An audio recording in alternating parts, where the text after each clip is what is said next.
Hola, hola y bienvenidos a este nuevo video de la serie Primeros Pasos en Programación. Ya estamos yendo por nuestro video número 7, vamos casi por la mitad. Yo soy Marcos Jara y el día de hoy continuaremos hablando sobre las sentencias de control.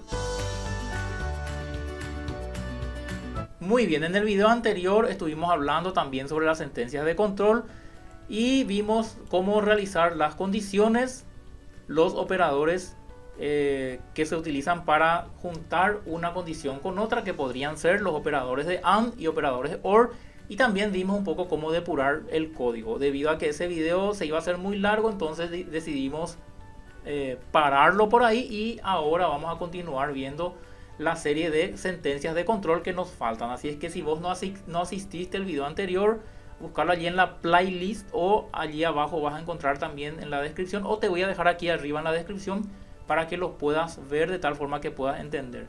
Lo que nos toca desarrollar ahora es los siguientes comandos del control del programa, que son el do while, for each y el switch. Entonces allí en nuestro Eclipse ya tengo preparado aquí el do while. Serviría para ejecutar, digamos, vendría a tener la misma funcionalidad del while, con la diferencia que el do while, la primera instrucción sí o sí se va a ejecutar independientemente de si cumple o no la condición. Entonces en determinadas ocasiones necesitamos utilizar ese tipo de ciclos, y la forma de hacer sería la siguiente. Primero va el do, ok, y después del do ya va el bloque de código que queremos ejecutar. Como el do no tiene ninguna condición, entonces la primera vez sí o sí se va a ejecutar la condición que tenemos aquí, independientemente si cumple la condición que le voy a añadir ahora. Entonces aquí voy a hacer while y la condición va a ir aquí. Por ejemplo, 100 mayor a 200.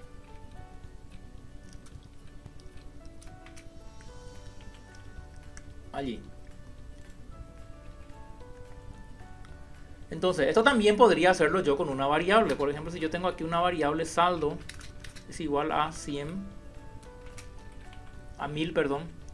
Entonces aquí el saldo, puedo utilizar la variable saldo en vez del valor directamente. Entonces aquí, por ejemplo, yo puedo utilizar, voy a hacer el mismo esquema que utilicé anteriormente para imprimir y saber cómo él va ejecutando los programas. Primero voy a colocarle una impresión aquí de inicio,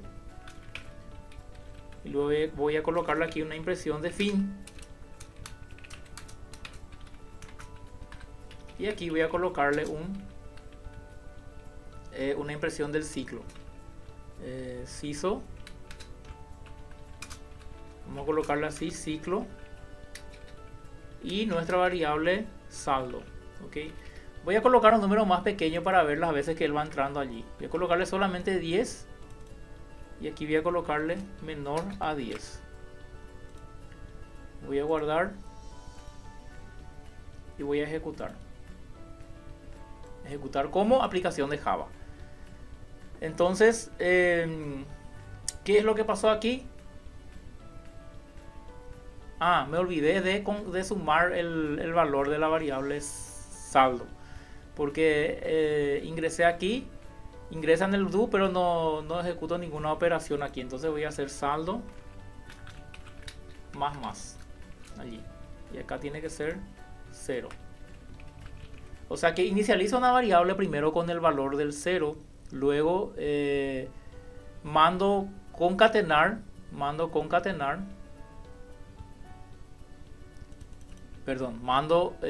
sumar. Esto voy a sumar aquí.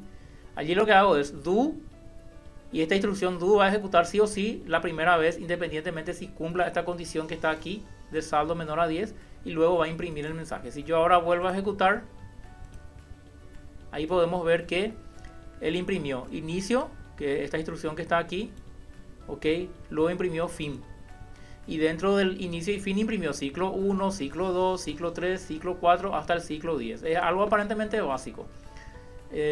Entonces ahí no hay ninguna diferencia con el while, porque él trabaja exactamente igual, ya que la primera y las siguientes condiciones él ejecuta de la misma manera. Pero vamos a suponer, ¿dónde está la diferencia? La diferencia está en que vamos a suponer que la condición no cumpla. ¿Cómo va a ser para que la condición no cumpla? El valor de saldo tiene que ser igual o mayor a 10. Si yo, por ejemplo, le digo que el saldo es igual a 10 y aquí la condición me dice saldo es menor a 10, en teoría esta condición no cumple. De hecho, la condición no cumple aquí. Pero vas a darte cuenta que el do while, la primera vez, el primer ciclo, sí o sí él va a ejecutar, independientemente si cumpla o no cumpla la condición.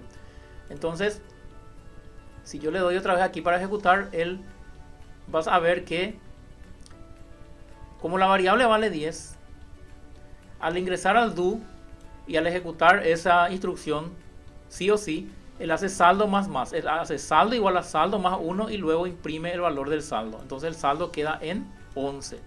O sea que, ¿por qué si él no cumple la condición? ¿Por qué él me ejecutó este bloque de código que está dentro de la instrucción do while? Justamente por eso, porque el do while es justamente para eso, para que la primera vez ejecute independientemente si cumple la condición o no. Entonces, por eso es que la condición recién se coloca después, porque después de la primera vez recién se evalúa el código. Entonces, si yo hago esto con depurador, con el depurador, yo voy a hacer una línea de parada acá, una línea de stop acá.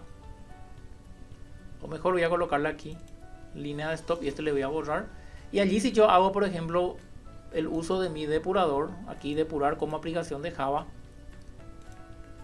vamos a ver aquí que ejecuto aquí una vez y aquí me añade que el saldo va a ser igual a 10. Ejecuto otra vez y aquí me va a imprimir que me va a imprimir el inicio, el texto de inicio. Y allí fíjate dónde ya se quedó el cursor. El cursor ya se quedó directamente en la línea 10. El cursor de ejecución se quedó en la línea 10. O sea que él todavía no llegó acá en donde él hace la condición. Entonces si yo ejecuto ahora, el saldo más hace que la variable saldo se incremente en una unidad. Entonces quedan 11 y allí él va a imprimir. Ahora recién él se encuentra en el lugar en donde tiene que validar la condición. Ahora recién él va a tener que ver si la condición cumple o no, y eso ya serviría para la siguiente instrucción. O sea que como él está dentro de un while, aquí al ejecutar, ok, él verificó aquí, el saldo es menor a 10, él dice que no, porque él retorna verdadero, se evalúa como verdadero, pero él igual vuelve a la línea 9. Recuerda que siempre cuando utilizamos while o do while o for o for, y siempre él retrocede para comprobar si tiene que ejecutarse o no la instrucción. Pero ¿qué pasa? Por más que él se haya quedado aquí en la línea 9, ahora como la condición anterior verificada ya no cumple, entonces él ya no va a entrar más dentro del ciclo y de allí salta directamente a la línea 14. La instrucción salta directamente a la línea 14. Entonces allí se imprime el mensaje y termina el programa.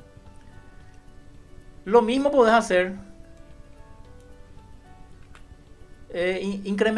inicializando tu variable saldo con el valor 1. Allí, por ejemplo, yo puedo depurar nuevamente este código. Ahora, por ejemplo, si yo le doy depurar, mi saldo es igual a 0. Primero coloca aquí el 0 y ahora le doy otra vez F6, siguiente, y ahí el saldo más va a ser con que aquí sea igual a 1. Allí, saldo igual a 1. Entonces ahora voy a ejecutar otra vez y ahí va a hacer la comprobación. ¿Saldo es menor a 10? Sí, es menor a 10. Entonces él se va a ir allá en la línea 9, va a volver atrás. Y como tiene en memoria la evaluación de la última condición que él ejecutó y que le retornó verdadero, entonces él va a ejecutar otra vez el do. ¿Ok? Y así hasta que pare de cumplirse la condición. Entonces la diferencia entre el while y el do while es que el while, simplemente while, va a evaluar la condición desde la primera vez, desde el primer ciclo donde él va a entrar. Sin embargo, el do while va a evaluar la condición luego de haber ejecutado toda la instrucción que se encuentra dentro del bloque. Y ahí recién va a verificar para ver si tiene que volver a ejecutarse otra vez ese mismo bloque. Entonces, esa es la condición entre el while y el do while. Acá yo puedo, si yo no quiero ejecutar todo mi programa, si yo no quiero terminar todo, yo puedo darle directamente stop aquí, stop, y ahí termina mi programa. Solo que después tengo que pasar de vuelta a la perspectiva de Java, aquí, para volver a la perspectiva de Java donde yo estoy. Entonces ahí tenés la diferencia entre while y do while. Ahora estaremos viendo otra instrucción de control, que es la instrucción de control for. Ok, muy utilizado también, muy utilizado.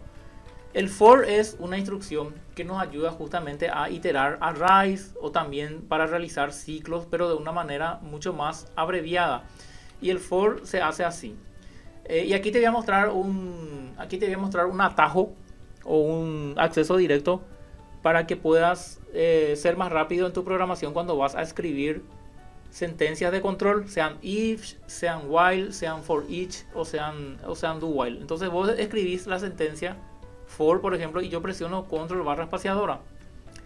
Y ahí vamos a ver que aquí, en esta parte, aquí aparecen unas opciones posibles, que son las opciones que generalmente se utilizan cuando se van a utilizar este tipo de iteración. Entonces allí tengo, por ejemplo, iterar sobre una matriz, iterar sobre un array, y ahí. Entonces ahí puedo utilizar este for. Solo que como ahora no tengo todavía un array, no estoy todavía utilizando un array, entonces voy a hacer directamente con un valor aquí. Entonces para el caso del for, la variable que yo voy a inicializar siempre vaya dentro del mismo for. Entonces el for, por ejemplo, tiene tres parámetros. El primer parámetro es la parte de inicialización de variables, donde le digo que estoy declarando e inicializando una variable i con el valor igual a 0. Luego el segundo parámetro es la condición. Ok, y la condición aquí no necesita de paréntesis, y también si le coloco en paréntesis no hay drama porque igual va a ejecutar. Ok, y la condición puede ser simple o puede ser compleja, sin problema. Así como te expliqué hace rato, puede ser con AND o puede ser con OR, sin problemas. Y luego va el tercer parámetro, es para el incremento. Entonces, por ejemplo, si yo voy a colocar aquí un mensaje CISO, imprimir, o sea, inicio siempre, ¿verdad? Inicio. Luego este mismo mensaje voy a copiar y voy a pegar acá en FIM. Ok.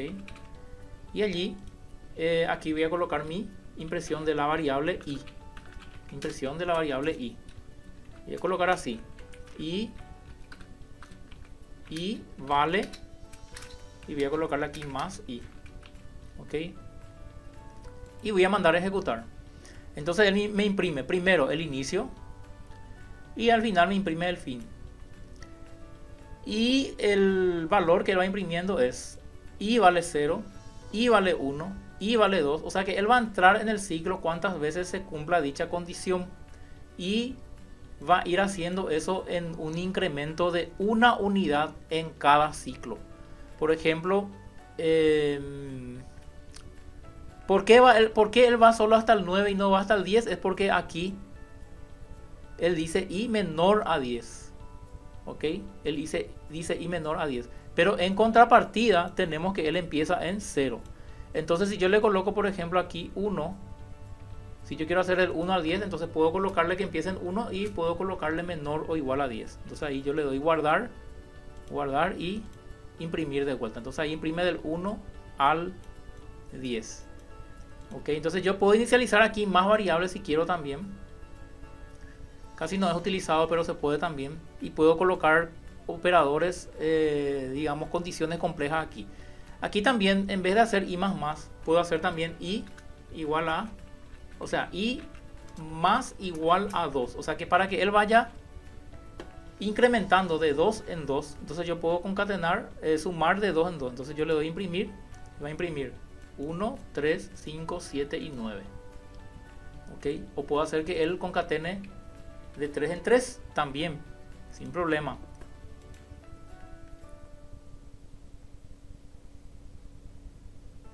Es muy básico, es muy simple. Esto también lo estaremos practicando bastante, o sea, mucho estaremos utilizando este for dentro de nuestro programa de lógica general. Entonces allí vas a aprender más sobre esta sentencia de decisión.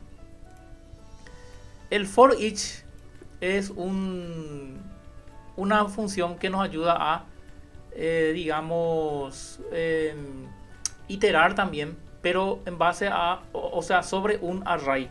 Y como ahora nosotros todavía no estamos trabajando sobre array, entonces este for each no te voy a mostrar todavía, te voy a mostrar después cuando hagamos los ejercicios. Entonces eso quedaría para un siguiente video también. Ahora el switch sí, el switch es, voy a guardar aquí como un nuevo nombre. Y lo que vamos a ver ahora el switch. El switch es una condición de selección. Y es muy interesante también. Porque funciona igual que el if. Solo que el if, digamos que el if, por ejemplo, se utiliza a través de una condición que puede ser verdadera o puede ser falso. Sin embargo, aquí ya yo puedo tener, por ejemplo, una variable edad. Vamos a suponer que yo coloque 20. Donde yo puedo preguntar a través del switch por el valor directo de esa variable. Y si esa variable asume un determinado valor, por ejemplo, entonces yo puedo ejecutar esa instrucción que se encuentra allí. Entonces switch sería switch. Y voy a switch. Y aquí coloco la condición. La condición podría ser, ahora mismo va a ser la condición, va a ser directamente la edad.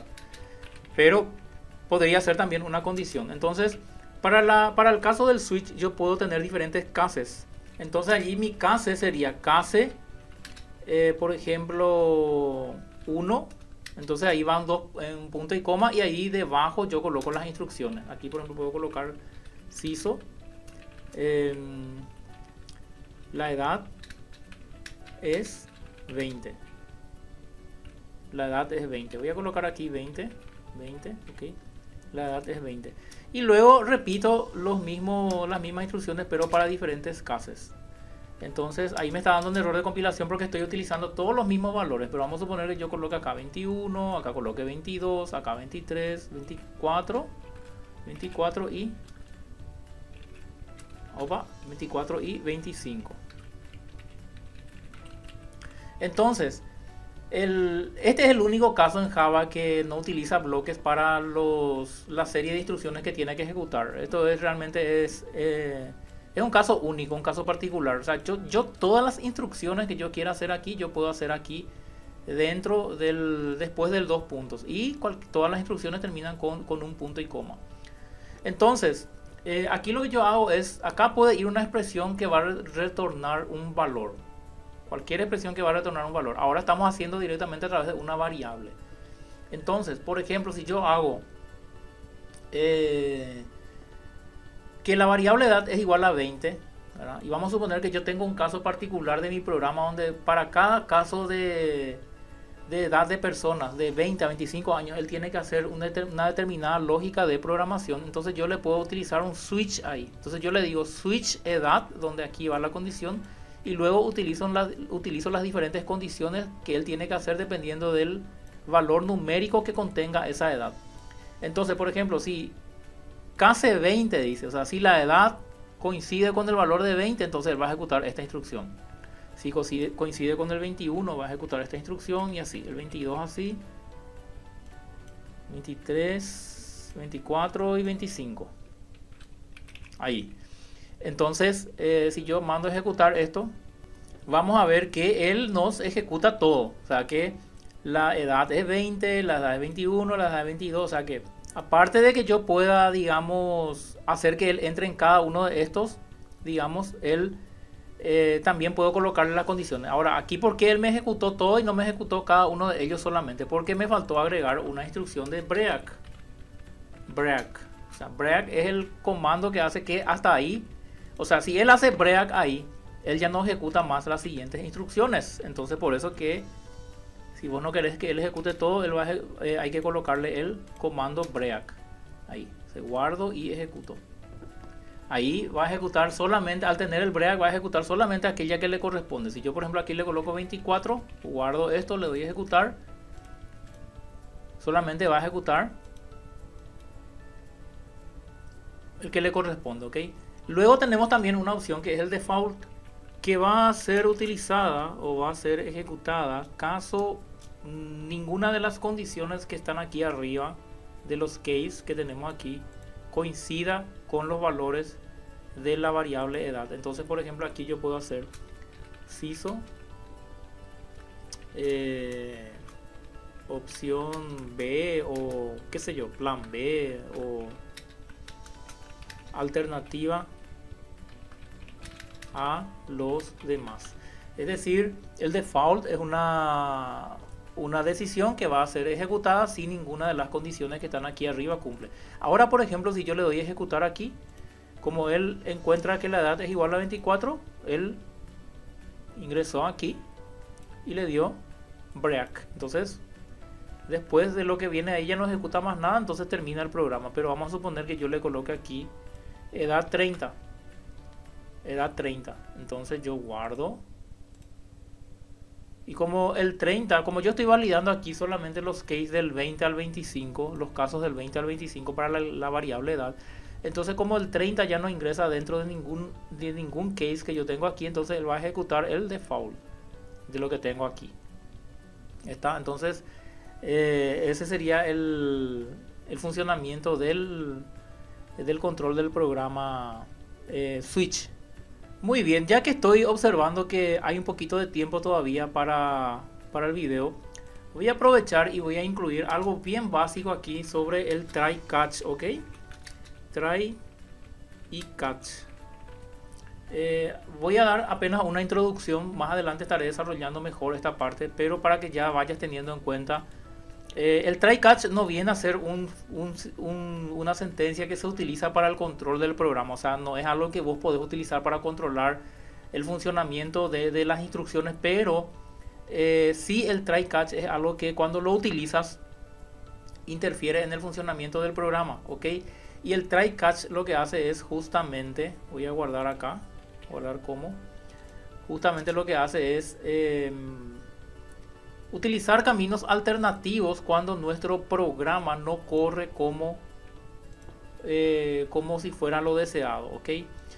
Muchas veces cuando somos desarrolladores pensamos que nuestro programa va a correr sin ningún tipo de ningún tipo de situaciones inesperadas, pero la verdad es que eso es muy poco común. La mayoría de las veces cuando programamos ocurren situaciones inesperadas que nosotros como desarrolladores no pudimos prever o no pudimos saber antes y en el momento de haber creado esas instrucciones. Entonces justamente el try catch se utiliza para digamos dar una alternativa de solución a esos casos excepcionales donde nuestro programa puede funcionar de manera equivocada.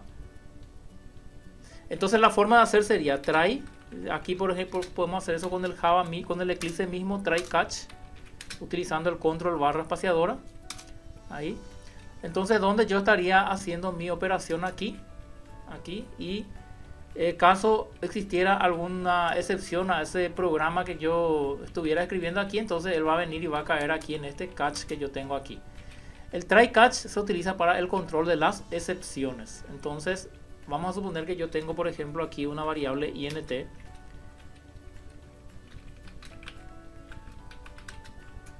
igual a 10 y otra variable igual a 0, y voy a crear una nueva variable resultado donde voy a dividir la variable por el divisor. Ok, sabemos en Java que un programa o que una instrucción que divide por 0 da un error, o sea, da una excepción, ¿verdad? Como nunca podemos saber qué valor tiene una variable porque las variables generalmente vienen de otra ubicación. Entonces aquí, por ejemplo, él me va a generar un error grave, un error del sistema, porque división por 0 es un error de tiempo de ejecución, o sea que es algo que cuando el programa se está ejecutando recién se puede saber, antes no se puede saber, en el momento que yo estoy programando no puedo saber, solo cuando se ejecuta. Entonces están los errores que son del tiempo de ejecución, que se llaman de runtime, o sea, de runtime de tiempo de ejecución, o están los errores que son de tiempo de diseño, que yo cuando estoy diseñando yo ya puedo saber si va a ser un error o no. Entonces las excepciones se utilizan para los tiempos de ejecución. Allí entonces, por ejemplo, si yo acá si da un error, o sea, vamos a suponer el caso que yo haga esto sin utilizar try catch primero, así, sin tener en cuenta ese error, y yo ejecuto esto. Ahí ejecuto. Fíjate que el error que me dice es Java-Lang Arithmetic Exception. Este es el nombre del objeto de la excepción, porque las excepciones se manejan a través de clases. Cada clase va a identificar un tipo específico de excepción. Entonces aquí el error que me da es división por 0. Y ahí para mi programa. ¿Qué significa esto? Que si yo estoy yo estoy trabajando con un sistema donde varios usuarios están utilizando, ellos están accediendo a mis operaciones y da este error, da esta excepción, el sistema se cuelga, el sistema para de funcionar allí. Y ahí existe todo digamos, un despliegue que yo tengo que hacer para poner de vuelta el sistema en producción, para dejar otra vez el sistema estable. Entonces este tipo de excepciones yo tengo que controlar. Y para controlar es lo que se utiliza el try catch. Entonces aquí yo le coloco en todos los lugares donde yo sé que pueden ocurrir errores de ejecución o de runtime o errores conocidos, yo necesariamente voy a tener que añadirle un try y un catch para que él no trabe la ejecución del programa. Entonces si yo utilizo un try catch, yo puedo controlar qué va a pasar si ocurre esto, para que él no se trabe. Entonces aquí yo voy a mandar a imprimir nomás un mensaje. CISO, ahora mismo voy a mandar a imprimir nomás un mensaje. CISO, ocurrió un error. Verifique el divisor. Entonces yo ejecuto esto y ahora el mensaje de error ya va a ser otro y él no me va a dar un... ¿Cómo te voy a explicar? Es como si fuera que el control del programa no se rompe, porque yo puedo controlar lo que va a ocurrir después caso ocurra esa excepción. Sin embargo, así como estaba antes, sin un try catch, el error se podría romper.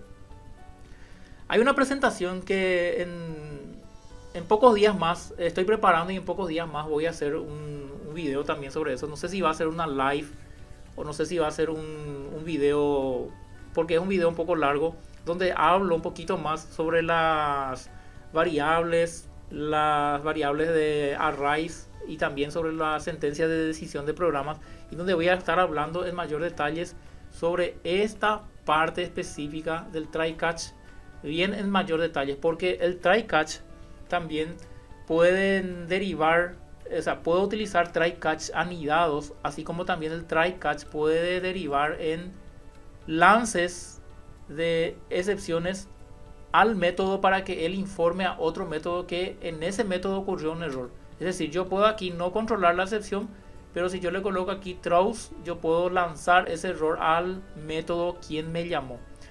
Para eso tenemos que ver unos conceptos un poco más avanzados sobre llamadas de métodos y submétodos y retornos de las funciones de los métodos, y es por eso que eso no te quiero explicar todavía en esta parte, pero sí lo voy a publicar. Y si de repente ves que este es un video un poco viejo, ya podés ver que seguro ya va a estar allí dentro del canal también, entonces podés buscar allí dentro del canal. Bueno, eso es todo lo que te quería explicar sobre las sentencias de decisión que faltaron. Te invito a que te suscribas al canal y te invito a ver todos los videos de la serie y a que dejes también tus consultas y comentarios en el canal. Eso es todo por hoy y nos vemos mañana en el siguiente video.